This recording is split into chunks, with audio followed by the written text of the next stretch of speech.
guys, this is Misty Reed today on conceivablecoach.com, and today I want to go ahead and talk about 3 tips to help you get pregnant after age 35. Now, the first thing I want to talk about is reducing stress. If you've watched any of my other videos, you've probably heard me talk about this before, but anything we can do to reduce stress will actually go ahead and help us balance our hormones out a little bit better. Not mentioned, it will also help you have a better experience on your fertility journey, right? So one way that we can go ahead and help lower stress levels is through meditation. Now, there's so many apps now to help you go ahead and do this. A couple that I really love are Omvana, that's Omvana, as well as Headspace. And another great program that's out there is called circleplusbloom.com. And so actually their website is circlebloom.com, and I'll put a link below the video once we're done to their website so you can look at them. But they actually have some nice guided visual meditations that are specifically for fertility. And they do have one free fertility relaxation one, which would be a great thing for you to start with. And if you like that, you can certainly look at some of their other products. But meditation, anything you can do to go ahead and help yourself meditate daily is beneficial. The reason for that is because whenever we go ahead and meditate, we're training our mind to stay in the present, right? So a lot of stress comes from worrying about the past, and that's already happened. We can't change that. Or it comes from worrying about the future, and we can't change that either, right? We can go ahead and plan for the future, but we have to be flexible and go ahead and go with the flow, because as we all know, things do not go according to plan pretty much on a daily basis, right? So that's the first thing we want to do is lower stress, and I highly recommend meditation for that. The second thing I want you to go ahead and think about is eating less processed food. And when I say less processed food, ideally if you can cut out all of it, that's what we're shooting for here, right? So anything that comes out of a package is what we're going to consider processed food.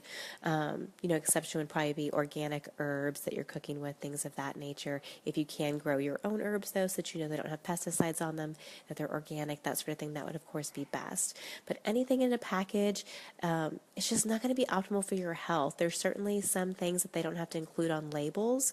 So just understand that whenever something's in a package, it probably has a lot of preservatives in it.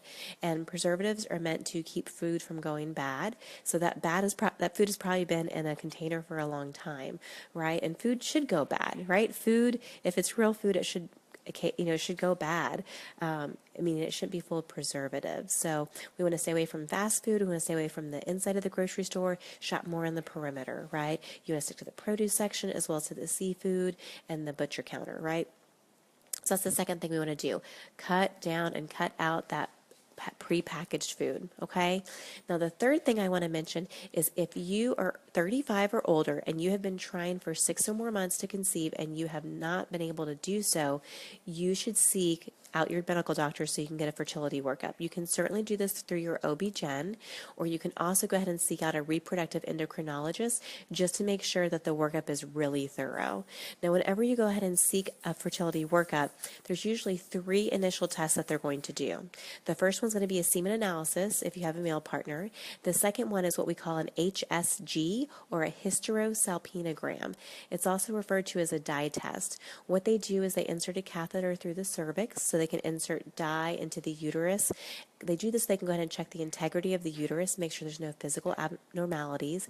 And they also want to see that the dye flows into the fallopian tubes. This is one way that we can tell that if they're open or not, okay? So that's one test, an HSG. And then the third test we want to have done is blood work. Usually you'll go get blood work done on the 3rd day of your period. This is called cycle day 3 labs.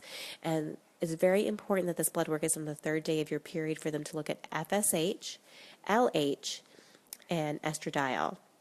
So these 3 hormones really start to change a lot after the 3rd day of your period.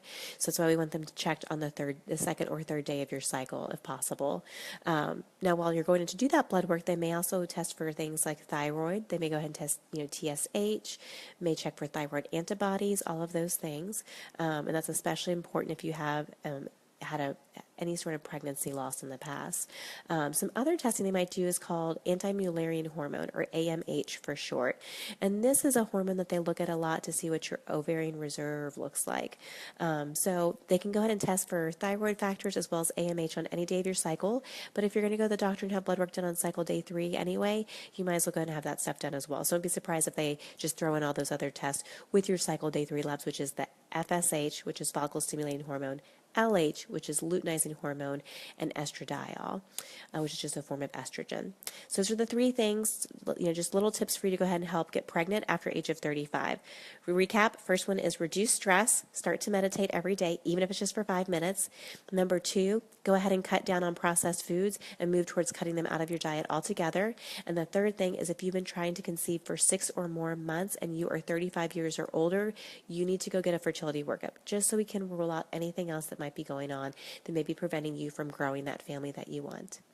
As always, please feel free to email me with questions, give me a call, or post questions to my Facebook page. And my website is conceivablecoach.com. And I hope everyone has a great day. Take care. Bye-bye.